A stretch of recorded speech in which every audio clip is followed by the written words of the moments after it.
Collectorate की जन सुनवाई में अब टोकन प्रणाली शुरू कर दी गई है। इस नई व्यवस्था से अब लोगों को लंबी लाइन में खड़े रहने से निजात मिलेगी। मंगलवार को आयोजित हुई साप्ताहिक जन सुनवाई में ठक्कर ग्राम से आए एक व्यक्ति ने अपनी 3 माह की बेटी के दिल में सुराख की बीमारी का हवाला देकर कलेक्टर से आर्थिक मदद की गुहार लगाई। महाराणा प्रताप वार्ड के अंतर्गत धनवंतरी नगर क्षेत्र में महिला द्वारा पाले गए 30-40 स्ट्रीट डॉग क्षेत्रवासियों के लिए मुसीबत का सबब बने हुए हैं। कई दुर्घटनाएं हो चुकी हैं, लेकिन जिम्मेदार विभाग कोई कार्रवाई नहीं कर रहा। परेशान लोगों ने नगर निगम की जन सुनवाई में राहत के लिए गुहार लगाई। शहपुरा भिटौनी के अंतर्गत आने वाली ग्राम पंचायत बगरई के ग्रामीणों ने सहायक सचिव पर गबन करने के गंभीर आरोप लगाए। ग्रामीणों ने इस संबंध में पुलिस अधीक्षक कार्यालय की जन सुनवाई में शिकायत दर्ज कराई और पुलिस से मामले की जांच करने की मांग की। सूचना एवं प्रसारण मंत्रालय द्वारा मीडिया कर्मियों के साथ बेहतर समन्वय स्थापित करने एवं उन्हें शासन की जन कल्याणकारी योजनाओं से अवगत कराने के लिए सिविक सेंटर स्थित होटल में मीडिया कार्यशाला का आयोजन किया गया। इस दौरान मीडिया कर्मियों ने भी अधिकारियों से संवाद करते हुए विभिन्न योजनाओं के क्रियान्वयन में होने वाली खामियों की जानकारी दी। महिला स्वास्थ्य कार्यकर्ताओं की 2 दिवसीय ट्रेनिंग का आयोजन जिला चिकित्सालय में किया जा रहा है, जिसमें उन्हें वैक्सीनों के रखरखाव एवं ट्रांसपोर्टेशन संबंधी जानकारियां दी जा रही हैं, ताकि सुरक्षित तरीके से वैक्सीनेशन कराया जा सके। विद्युत विभाग में सहायक अभियंता के कार्यालय में पदस्थ पूर्वी संभाग कार्यालय जबलपुर के जूनियर इंजीनियर को लोकायुक्त की टीम ने 13,000 रुपए रिश्वत लेते रंगे हाथों गिरफ्तार किया। जूनियर इंजीनियर लक्ष्मी नारायण पाटिल ने एक किसान से कृषि कार्य हेतु 5 HP के स्थायी विद्युत कनेक्शन प्रदान करने के एवज में रिश्वत की मांग की थी। 11 दिसंबर को जबलपुर में आयोजित होने वाले प्रांतीय सम्मेलन के पूर्व पेंशनर्स एसोसिएशन द्वारा कलेक्टर को एक पत्र सौंपकर एरियर्स एवं निःशुल्क चिकित्सा प्रदान करने समेत अन्य मांगों से अवगत कराया और शासन तक अपनी मांगें पहुंचाने पर जोर दिया। मंडला नागपुर हाईवे ब्रिज के नीचे एक युवक की लाश मिलने से सनसनी फैल गई। गौर चौकी पुलिस ने बताया कि रेलवे ट्रैक पर मिले शव की शिनाख्त नहीं हो पाई है। पुलिस ने शव को पोस्टमार्टम के लिए भेजकर जांच शुरू कर दी है। बिजली विभाग में पदस्थ तकनीकी कर्मियों के पास सुरक्षा उपकरणों की कमी है। मध्य प्रदेश विद्युत मंडल तकनीकी कर्मचारी संघ के सदस्यों का कहना है कि सुरक्षा उपकरणों के अभाव में लाइनमैन हादसों का शिकार हो रहे हैं। मदन महल की पहाड़ी से हटाकर तिलहरी में बसाए गए विस्थापित बिजली, पानी, सड़क समेत अन्य सुविधाओं से वंचित हैं। जिला प्रशासन से मदद की गुहार लगाते हुए विस्थापितों ने बुनियादी सुविधाएं मुहैया कराने पर जोर दिया है। नमस्कार, BTV न्यूज में स्वागत है आपका। आइए खबरों की शुरुआत करें, उससे पहले नजर डालते हैं हेडलाइंस पर। बिजली विभाग में लोकायुक्त का छापा। जबलपुर पूर्वी संभाग सहायक अभियंता कार्यालय में पदस्थ जूनियर इंजीनियर लक्ष्मी नारायण पाटिल को लोकायुक्त की टीम ने 13,000 रुपए रिश्वत लेते पकड़ा। 5 HP का स्थायी कनेक्शन देने की एवज में जूनियर इंजीनियर ने मांगी थी किसान से रिश्वत।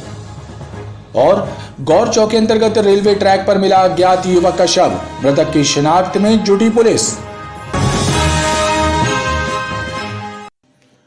कलेक्ट्रेट की जन सुनवाई में अब टोकन प्रणाली शुरू कर दी गई है। इस नई व्यवस्था से अब लोगों को लंबी लाइन में खड़े रहने से निजात मिलेगी। मंगलवार को आयोजित हुई साप्ताहिक जन सुनवाई में ठक्कर ग्राम से आए एक व्यक्ति ने अपनी 3 माह की बेटी के दिल में सुराख की बीमारी का हवाला देकर कलेक्टर से आर्थिक मदद की गुहार लगाई है। कलेक्ट्रेट में आयोजित जन सुनवाई में ठक्कर ग्राम स्लाटर हाउस के पास से आए मोहम्मद समीर ने बताया कि उनकी 3 माह की बेटी के दिल में सुराख है, जिसका इलाज कराने में वो असमर्थ है, लिहाजा उन्हें आर्थिक मदद की दरकार है। ये अपने बच्चे के लिए इलाज के लिए आए थे यहाँ पे कि कुछ दिल में सुराख है, इसके दिल में सुराख है तो कुछ मदद हो जाती है अपने, इसलिए यहाँ आए थे। आप मिले कलेक्टर से? हाँ मिलेंगे, तो इन्हें लिख के दिए हैं कि यहाँ चले आएंगे बिटूरिया, तो वहाँ पे डॉक्टर मिलेंगे तो वहाँ बात करके वो वहाँ जैसा रहेगा तो वहाँ से वहाँ पहुँचाएंगे दवाई को। जी सर, हम अपन बहुत परेशान है, कवाली का काम करते हैं अपन और कमाई धमाई उतनी है नहीं अपने पास। राशन कार्ड के लिए बोले थे तो बोलते रहने दो, इसी में तो हो जाएगा। वहीं जन सुनवाई में शहरी और ग्रामीण क्षेत्रों से आए अन्य आवेदकों ने भी राशन नहीं मिलने, अवैध कब्जा हटाने सहित अन्य शिकायतें की। राशन मिलता रहा, बिल्कुल मिलना बंद हो गया। कच्चे मकान में रहते हैं, सड़क में झोपड़ी में दुकान लगाते हैं, दुकान के पास दुकान है वहाँ से लेने लगे, लेकिन 2-3 महीने से बंद हो गया। क्यों बंद हो गया? अब अचानक बंद हो गया, जानकारी नहीं सर। अभी तक कैसे मिल रहा था? समग्र ID से। अब क्या बोलते हैं उन लोग राशन वाले? तुम्हारा अंगूठा नहीं आ रहा, कलेक्टर जाओ। और आप यहाँ आए थे लोक सेवा में, कहने लगे फिर से राशन कार्ड बनवाओ। मदन महल पहाड़ी से विस्थापित करके हम लोग को सिद्धनगर से वहाँ तिलहरी भेजा गया। अब 4-5 साल हो गए, वहाँ पे हम लोग को प्रति कोई व्यवस्था नहीं दी जा रही है और हम लोग अकेले वहाँ सांप बिच्छू वगैरह सब निकलते हैं जो सरकार के द्वारा प्लाट दिए गए हैं और प्लाट दिए गए हैं, लेकिन परंतु पट्टा ना पट्टा दिया जा रहा है ना राशि वितरित की जा रही है। हम लोग झोपड़ी बना कर रह रहे हैं, बहुत परेशान, वहाँ जहरीले सांप बिच्छू निकलते, इससे बच्चों को परेशानी होती, पढ़ाई लिखाई डिस्टर्ब हो रही है। प्लाट का कब्जा किए हुए हैं 2-3 लोग, उनके बारे में वहाँ से आदेश हुआ रहा तहसीली से, उसके लिए मैं नगर निगम में जमा किया। तो नगर निगम में जमा करने के बाद लग गया लॉकडाउन के बाद में अब वो बोलते हम करेंगे, यही करते करते आज इतने दिन व्यतीत हो गए, कोई कब्जा दिलाया नहीं। उसके बाद यहाँ जन सुनवाई में मैं आया अभी आज से 1-1.5 महीना पहले, तो यहाँ मैडम ने आदेश किया तहसीलदार साहब के लिए, तो तहसीलदार साहब से भी मिला तो वो कहते मैंने इस नाम से कार्रवाई कर दी। तो मैंने बोला साहब करे हो, मगर जिस जगह का जो कब्जा उस जगह पर नहीं करे, आपने दूसरी जगह करे हो, तो बात करने को सीधे तैयार नहीं है। वो कहते नहीं, ये तो पनागर के संदीप जायसवाल, विजयनगर हाट बाजार। 27 साल पहले अधारताल स्थित हमारे एक प्लाट पे जिसके सारे राजस्व अभिलेखों में हमारा नाम दर्ज है, हमारा प्लाट है, लेकिन दुर्भाग्य देखिए कि 27 साल पहले से मैं नगर निगम, एसडीएम कार्यालय, तहसीलदार, नायब तहसीलदार सब विभागों में जा रहा हूँ, लेकिन निराकरण के नाम पर आज कुछ नहीं हो रहा है। अभी मेरी बात हुई तो बताया कि वो लोग कोर्ट का आदेश है कि वो कार्रवाई जो है ग्रामीण क्षेत्रों में होती, शहरी क्षेत्रों में नहीं होती। मैं पूछना चाहता हूँ क्या 70 साल आज़ादी के 75 साल हो गए कि कोई एक कानून नहीं बना जिसमें ऐसी छोटी छोटी समस्याओं का समाधान किया जाए? अधिकारी अपनी जिम्मेदारी कोर्ट पर डाल देते, कोर्ट पर बोझ बन जाता है, आदमी की ज़िंदगी गुजर जाती है और उसको न्याय नहीं मिल पाता है। कलेक्ट्रेट की जन सुनवाई में इस बार से टोकन प्रणाली लागू कर दी गई है, जिससे आवेदकों को लंबी लाइन में खड़े रहने से निजात मिल सकेगी। वहीं अब अधिकारियों के सामने कुर्सी पर बैठकर आवेदक अपनी समस्याएं बता सकेंगे। महाराणा प्रताप वार्ड के धनवंतरी नगर क्षेत्र में एक महिला द्वारा पाले गए 30-40 स्ट्रीट डॉग क्षेत्रवासियों के लिए मुसीबत का सबब बने हुए हैं। कई दुर्घटनाएं हो चुकी हैं, लेकिन जिम्मेदार विभाग कोई कार्रवाई नहीं कर रहा है। परेशान लोगों ने नगर निगम की जन सुनवाई में राहत के लिए गुहार लगाई है। नगर निगम में आयोजित साप्ताहिक जन सुनवाई में इस सप्ताह कुल 9 शिकायतें सामने आई, जिनमें अधिकांश शिकायतें अतिक्रमण शाखा और सफाई व्यवस्था से संबंधित रहीं। धनवंतरी नगर से आए हुए बुजुर्गों ने अधिकारियों को शिकायत की है कि आवारा कुत्तों के कारण जीना मुश्किल हो रहा है, लेकिन जिम्मेदार अधिकारी शिकायत सुनने तक तैयार नहीं है। सुश्री अनिता शर्मा निवासी MIG 171 में निवास करती हैं। करीब 40 के आसपास आवारा कुत्तों को रखे हुए हैं जो भयंकर न्यूसेंस पैदा किए हुए हैं और 5-7 साल से जीना हराम किए हुए हैं। मैं आज जन सुनवाई में आया हूं और नगर निगम से चाहता हूं कि वो इसमें कार्रवाई करके उनको हटाएं रेजिडेंशियल एरिया से। MIG 170 और होमगार्ड के कमांडेंट रिटायर्ड प्रवीण पंड्या और गणमान्य नागरिक उपस्थित थे। उनकी उपस्थिति में मेरी शिकायत उनने सही पाया और जब उनने नोटिस जारी किया अनिता शर्मा को, तो दिल्ली के ऑर्गेनाइजेशन ने CSI को कहा कि आप उसको परेशान न करें, सुश्री अनिता शर्मा को, और हमारा अनुमोदन लेकर ही उसके खिलाफ कोई कार्रवाई करें। वहीं भंवरताल पार्क के पास से आए एक परिवार ने अपना दुखड़ा सुनाते हुए बताया कि उनकी लीज होल्ड भूमि पर दूसरा व्यक्ति कब्जा जमाए बैठा है और अधिकारी कार्रवाई नहीं कर रहे हैं। भंवरताल गार्डन से आया हूँ और मेरा एक ज़मीन का लीज का प्रकरण है। नगर निगम ने मेरे नाम पे लीज किया है और कब्जा दूसरे को देके रखा है। मैं इसके लिए बार बार इनके चक्कर लगा रहा हूँ कि भैया अगर लीज मेरी है, टैक्स मेरा है, तो मुझे कब्जा मिलना चाहिए। इतना ही है। क्या चाहते हैं यहाँ पर? मैं चाहता हूँ निराकरण हो। अगर आपने मुझे लीज दिया है, मुझसे टैक्स ले रहे हैं, तो कब्जा भी मुझे दीजिए। अभी दूसरे के पास है। सभी शिकायतों पर सुनवाई करते हुए अधिकारियों ने उचित कार्रवाई का भरोसा आवेदकों को दिलाया है।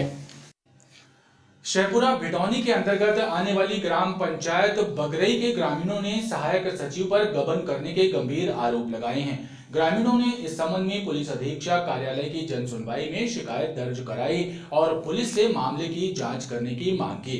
ग्रामीणों ने आरोप लगाया कि सहायक सचिव ने वित्तीय अधिकार मिलने के बाद शासकीय योजनाओं विकास कार्यों में जमकर भ्रष्टाचार किया और लाखों रुपयों की हेराफेरी कर रुपयों का गबन किया। जनपद पंचायत शहपुरा भिटौनी के अंतर्गत आने वाली ग्राम पंचायत बगरई के ग्रामीणों ने सहायक सचिव दिनेश झारिया के विरुद्ध भ्रष्टाचार और गबन करने का आरोप लगाते हुए एसपी कार्यालय की जन सुनवाई में शिकायत पत्र सौंपा। ग्रामीणों ने आरोप लगाया कि वित्तीय अधिकार मिलने के बाद सहायक सचिव ने विकास कार्यों और शासकीय योजनाओं करते हुए लाखों रुपए का गबन किया। इस मामले में ग्रामीणों ने पुलिस अधिकारियों से जांच करने और धोखाधड़ी का मामला दर्ज करने की मांग की। जीआरएस सहायक सचिव दिनेश झारिया ने को वित्तीय पावर मिल गया था 2016-17 से और 2021-22 तक वित्तीय पावर में था।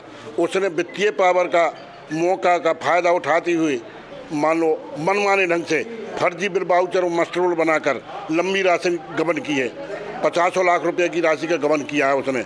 उसका पूरा संपूर्ण रिकॉर्ड पंचायत जब से वो वित्तीय पावर में था पूरा रिकॉर्ड देखा जाए तो उसमें स्पष्ट हो जाएगा कि इसने कितनी राशि गबन की है। 5-6 तालाब नए बने हैं कोरोना काल में जो शासन ने मानव दिवस के लिए काम दिया था रोजगार मनुष्यों के आदमियों के लिए। उसने पूरा जेसीबी मशीन से काम कराया और 15 लाख का काम 50,000 में कराकर बाकी पूरे फर्जी मास्टर रोल बनाकर राशि गबन की है। हमने RTI के अंतर्गत रिकॉर्ड मांगा था उससे तो रिकॉर्ड में उसने कैश बुक की भर काफ़ी दी है, कुछ अंश उसके भी नहीं दिए और ग्राम सभा का कुछ अंश दिया है। बाकी 11 प्रकार के रिकॉर्ड उसने नहीं दिए। आप क्या चाह रहे हैं? हम ये चाह रहे हैं कि इसके खिलाफ कार्रवाई जांच हो, FIR दर्ज हो, धोखाधड़ी का मामला 420 का मामला कायम कर जांच की जाए जिससे इसके हौसला बुलंद न हो सके और भ्रष्टाचार का खुलासा हो। इसके अलावा भी जन सुनवाई में आवेदकों ने शिकायत दर्ज कराई। आनंद नगर बस स्टॉप के पास रहने वाले मोहम्मद सद्दाम शेख नामक युवक ने कुछ युवकों पर उसका अपहरण कर लेने और फिरौती के नाम पर 5 लाख रुपए हथिया लेने की शिकायत दर्ज कराई। पीड़ित ने आरोप लगाया कि इस घटना के बाद से वो लगातार आधारताल और हनुमानताल थाने के चक्कर काट रहा है, लेकिन अब तक कोई कार्रवाई नहीं हुई, जबकि उसके पास घटना से संबंधित CCTV वीडियो भी मौजूद है। मारूफ नाम का एक लड़का है, वो अपने 3 दोस्तों के साथ मुझे कार में उठा के ले गया था आनंद नगर बस स्टॉप के सामने वाली गली से और वहाँ से उन लोगों ने तीनों दोस्त मिलके मुझे बहुत मारा और चाकू वाकू के नोक पे बहुत धमकाया। उसके बाद से मुझे बोला कि पैसे की डिमांड करने लगे कि इतना पैसा चाहिए मुझे, 10 लाख रुपए की डिमांड करने लगे उन लोग ने। इधर मैं इसलिए आया हूँ सर कि मैं 12 तारीख की ये घटना है मेरे साथ जो हुआ है। मैं 12 तारीख की रात को आधारताल थाना गया तो वहाँ पुलिस वाले ने बोले कि ये केस यहाँ का नहीं है, हनुमानताल जाओ। मैं फिर हनुमानताल उसके दूसरे दिन गया तो उनने बोले ये आधारताल का। दोनों जगह की पुलिस कोई कार्रवाई नहीं कर रही सर। फिर मैं SP ऑफिस आया तो यहाँ से कि 2-3 दिन आया लगातार। उसके बाद से SP सर ने बोले थे ये कार्रवाई जांच में चल रही है, तुमको फिर बुलाया जाएगा। तो 16 तारीख की रिसीविंग हमें मिली है इस कंप्लेन की, लेकिन कोई कार्रवाई कोई FIR नहीं हो रहा है। और उन लोग हमारे घर आके जिसने लूट करे उन लोग मेरे घर आके मेरी अम्मी को धमकी दे रहे। जन सुनवाई में आए आवेदकों की शिकायतों को DSP हेडक्वार्टर तुषार सिंह ने सुना और उन्हें आश्वासन दिया कि शिकायतों की जांच कर उचित कार्रवाई की जाएगी। शहपुरा तहसील से कुछ आवेदक गण आए थे जिनका ये कहना है कि शासकीय योजना में जिसमें GRS के तहत तालाबों का निर्माण और गहरीकरण होता है उसमें उनका ये कहना है कि वहाँ वास्तविकता में उतना काम नहीं हुआ है जितना कि कागज़ों में दर्शाया गया है। जिस संबंध में उनकी शिकायत थी कि इसकी जांच की जाए, जिस संबंध में उनको जिला दंडाधिकारी महोदय के पास जाने का भी सुझाव दिया गया है एवं यहाँ पे SDOP पाटन मैडम को भी संबंधित की जांच के लिए बोला गया। आज कुल 29 मामले अभी तक सामने आए हैं जिसमें अधिकांश मामले घरेलू पारिवारिक संबंध में हैं। जन सुनवाई में 2 दर्जन से ज्यादा शिकायतें दर्ज हुई, जिनमें घरेलू और संपत्ति संबंधी विवादों की शिकायतें भी शामिल थीं। सूचना एवं प्रसारण मंत्रालय के द्वारा मीडिया कर्मियों के साथ बेहतर समन्वय स्थापित करने एवं उन्हें शासन की जन कल्याणकारी योजनाओं से अवगत कराने के लिए सिविक सेंटर स्थित होटल में मीडिया कार्यशाला का आयोजन किया गया। इस दौरान मीडिया कर्मियों ने भी अधिकारियों से संवाद करते हुए विभिन्न योजनाओं के क्रियान्वयन में होने वाली खामियों की जानकारी दी। सूचना एवं प्रसारण मंत्रालय द्वारा सिविक सेंटर में आयोजित मीडिया कार्यशाला के दौरान भोपाल से आए अधिकारियों ने मीडिया कर्मियों से सीधा संवाद किया और साथियों ने शासन के द्वारा चलाई जा रही जन कल्याणकारी योजनाओं के बारे में जानकारी दी। लोगों ने और आपके माध्यम से पब्लिक तक ये मैसेज जाए कि उनके फायदे की जो योजनाएं हैं वो अच्छी तरह से लोगों तक पहुंचे और लोग भी अपनी चीज़ें बताएं, अपनी पसंद बताएं कि ये योजना हमारे विभाग में इस तरीके से इम्प्लीमेंट होनी चाहिए। तो इससे पब्लिक पार्टिसिपेशन भी बढ़ेगा और इन योजनाओं के बारे में जो अवेयरनेस है, जो जानकारी है, जो अलर्टनेस है वो भी। विभागीय अधिकारियों का कहना है कि मीडिया कर्मियों से आपसी तालमेल बिठाने के मकसद से इस कार्यशाला का आयोजन किया गया है ताकि वो जन कल्याणकारी योजनाओं की जानकारी ठीक से जनता तक पहुंचा सकें। पीआईबी भोपाल द्वारा इस कार्यशाला का आयोजन किया गया है। इस मीडिया कार्यशाला में हम भारत सरकार की योजनाओं, जन कल्याणकारी योजनाओं, उनके पहलों इत्यादि के बारे में जर्नलिस्टों को बताते हैं, उनका सेंसिटाइजेशन करते हैं ताकि वो इन योजनाओं को आम जनता तक अपने माध्यम से पहुंचा सकें और वहाँ जनता में इसका क्या प्रभाव है, कैसे कार्य हो रहा है, उसका फीडबैक भी हमें उनके माध्यम से मिल सके। साथ ही साथ हम लोग इसमें 2 एक्सपर्ट लेके आए हैं जो विशेषज्ञ हैं। एक तो कृषि में ड्रोन जैसी जो टेक्नोलॉजी है, माइक्रो इरिगेशन है और रिमोट सेंसर जैसी टेक्नोलॉजी का कैसे उपयोग हो, कैसे किसान भाई उसका फ़ायदा ज़्यादा से ज़्यादा उठा सकें, वो जर्नलिस्ट लोग यहाँ से सेंसिटाइज होकर जाए, उस पर लिखें और लोगों को बता सकें। हमारे बीच और बेहतर एक ताल्लुकात बन सके, इसलिए हम यहाँ आए हैं। यही हमारा उद्देश्य है। भारत में जो सड़कों का निर्माण हो रहा है उस पर लेकर और कृषि में क्या उन्नति हो रही है और कितना सूक्ष्म विज्ञान उन्नति कर रहा है, उसको संचार के माध्यम से, मीडिया के माध्यम से आम जनता तक पहुंचाना और तत्पश्चात उसका फीडबैक भारत सरकार तक पहुंचाना ताकि इन योजनाओं में कितनी सुधार की गुंजाइश है और किन बदलाव की गुंजाइश है। इन्हीं उद्देश्यों के साथ आज पत्र सूचना कार्यालय भोपाल हमारे एडीजी महोदय श्री प्रशांत पाठराव जी के नेतृत्व में इस वार्ता का आयोजन किया गया है। कार्यशाला के दौरान पत्रकारों के साथ संवाद भी किया गया। महिला स्वास्थ्य कार्यकर्ताओं की 2 दिवसीय ट्रेनिंग का आयोजन जिला चिकित्सालय में किया जा रहा है, जिसमें उन्हें वैक्सीनों के रखरखाव एवं ट्रांसपोर्टेशन संबंधी जानकारियां दी जा रही हैं ताकि सुरक्षित तरीके से वैक्सीनेशन कराया जा सके। जिला चिकित्सालय के टीकाकरण कार्यालय में इन दिनों महिला स्वास्थ्य कार्यकर्ताओं को ट्रेनिंग दी जा रही है कि किस तरह कोल्ड चेन को मेंटेन किया जाता है, साथ ही वैक्सीन के स्टॉक को कैसे सुरक्षित रखा जाता है एवं वैक्सीनेशन के समय क्या क्या सावधानियां रखी जानी चाहिए।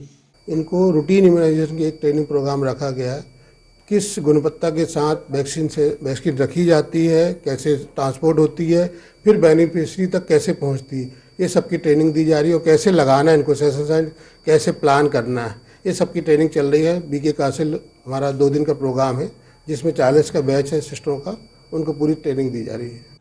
ट्रेनिंग के दौरान गर्भवती महिलाओं और नवजात शिशुओं को लगाई जाने वाली वैक्सीनों की विस्तृत जानकारियां भी दी जा रही हैं। साथ ही महिला स्वास्थ्य कार्यकर्ताओं की समस्याओं का समाधान भी किया जा रहा है। विद्युत विभाग में सहायक अभियंता के कार्यालय में पदस्थ पूर्वी संभाग कार्यालय जबलपुर के जूनियर इंजीनियर को लोकायुक्त की टीम ने 13,000 रुपए रिश्वत लेते रंगे हाथों गिरफ्तार किया। जूनियर इंजीनियर लक्ष्मी नारायण पाटिल ने एक किसान से कृषि कार्य हेतु 5 HP के स्थायी विद्युत कनेक्शन प्रदान करने के एवज में रिश्वत की मांग की थी। लोकायुक्त जबलपुर की टीम ने बिजली विभाग में पदस्थ एक जूनियर इंजीनियर लक्ष्मी नारायण पाटिल को 13,000 रुपए रिश्वत लेते रंगे हाथों पकड़ा। ये कार्रवाई सहायक अभियंता पूर्वा उप संभाग मेडिकल कार्यालय में हुई। जूनियर इंजीनियर लक्ष्मी नारायण पाटिल के विरुद्ध तिलवारा घाट शंकर रोड निवासी मूलचंद कुशवाहा ने लोकायुक्त SP संजय साहू से शिकायत की थी। आवेदक ने बताया था कि उसने कृषि कार्य हेतु 5 HP का स्थायी कनेक्शन प्रदान करने का आवेदन बिजली कार्यालय में दिया था, जिसकी स्वीकृति और कनेक्शन प्रदान करने कनिष्ठ अभियंता फीडर प्रभारी गढ़ा लक्ष्मी नारायण पाटिल ने उससे रिश्वत की मांग की है। इस शिकायत के सत्यापन के बाद लोकायुक्त टीम का गठन किया गया और लोकायुक्त की टीम ने रिश्वत ले रहे जूनियर इंजीनियर लक्ष्मी नारायण पाटिल को रंगे हाथों पकड़ लिया। मेरी कंप्लेंट ये रही, मेरे से 25,000 रुपये पहले घूस मांगी गई, 25,000 से 17,000 आई, 17,000 से 14,000 आई। किस बात की? ये कनेक्शन के बारे में रहा है। कृषि कनेक्शन 6 महीने बिलिंग वाला, फ्लैट रेट। किसने मांगे थे आपसे पैसे? पाटिल साहब ने। पूरा नाम क्या है, किस पद पर? नहीं, पूरा नाम तो नहीं जानता मैं, पाटिल जानता हूँ। लक्ष्मी नारायण पाटिल बोलते हैं, हमने मांगा। किस पद पर है? जी नहीं जानता मैं। हमारे फरियादी है मूलचंद कुशवाहा, ये तिलवारा घाट जबलपुर के निवासी है। इनके खेत पर 5 HP का स्थायी विद्युत कनेक्शन लगना था। कनेक्शन का निर्धारित ऑनलाइन पेमेंट करना पड़ता है। इसके लिए ये जेई हैं अभियंता कार्यालय, सहायक अभियंता कार्यालय पूर्वा क्षेत्र में श्री लक्ष्मी नारायण पाटिल, इनसे मिले तो इनके द्वारा पूर्व में 25,000 रुपये की मांग की गई थी।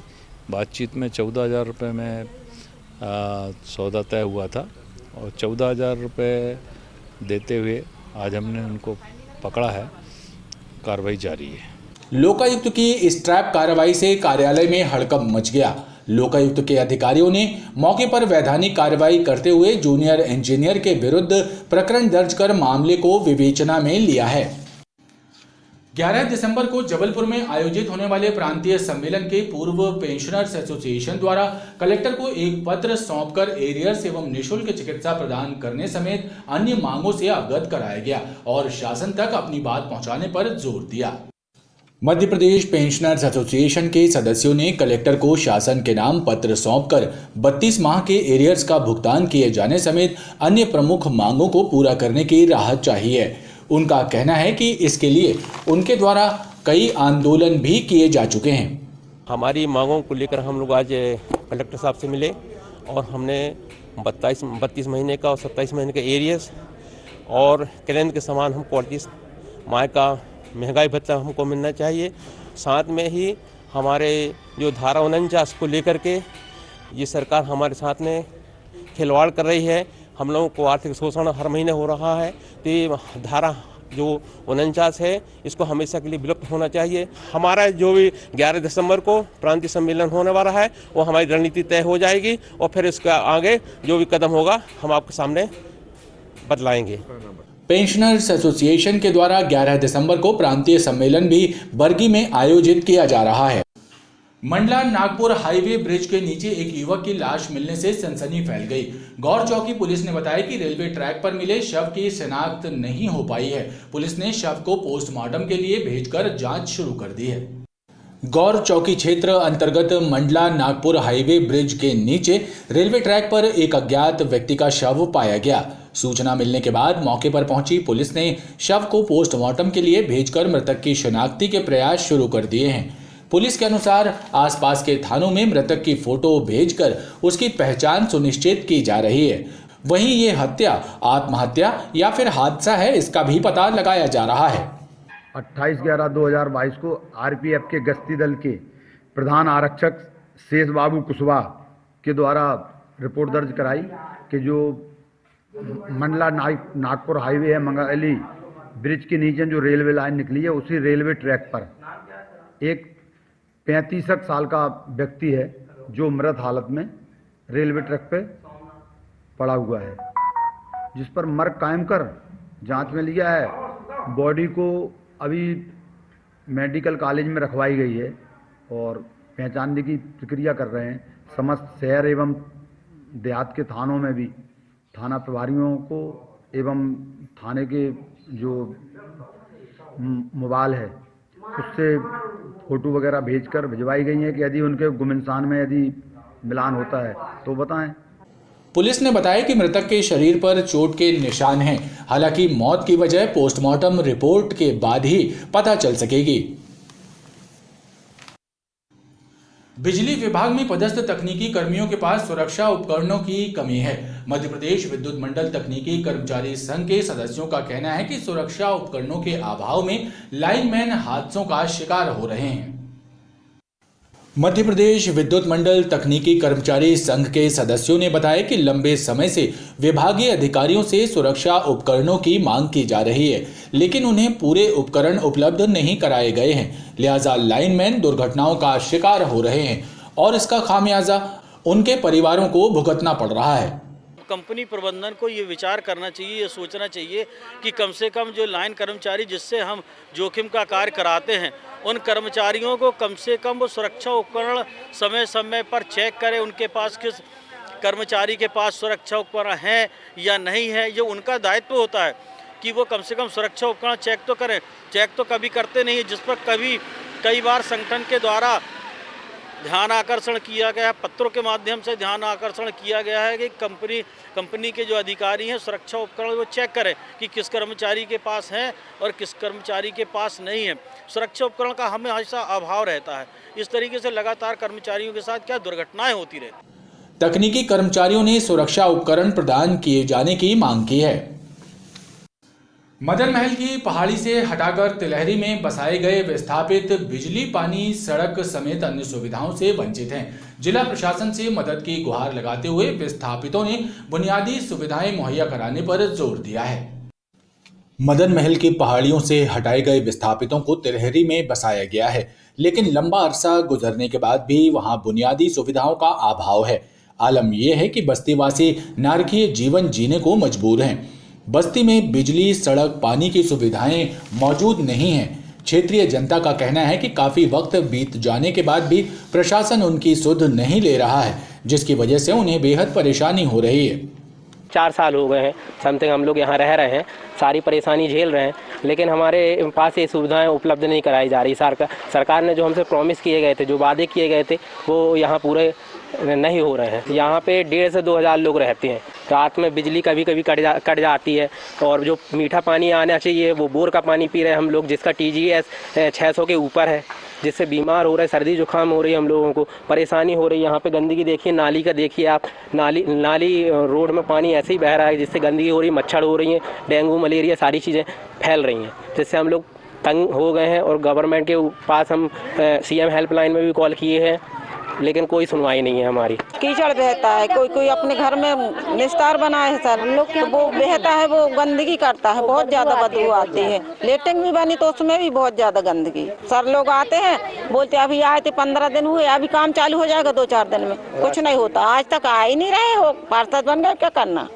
विस्थापित बस्ती फेज 2 के बाशिंदों को प्रशासन से मदद की दरकार है।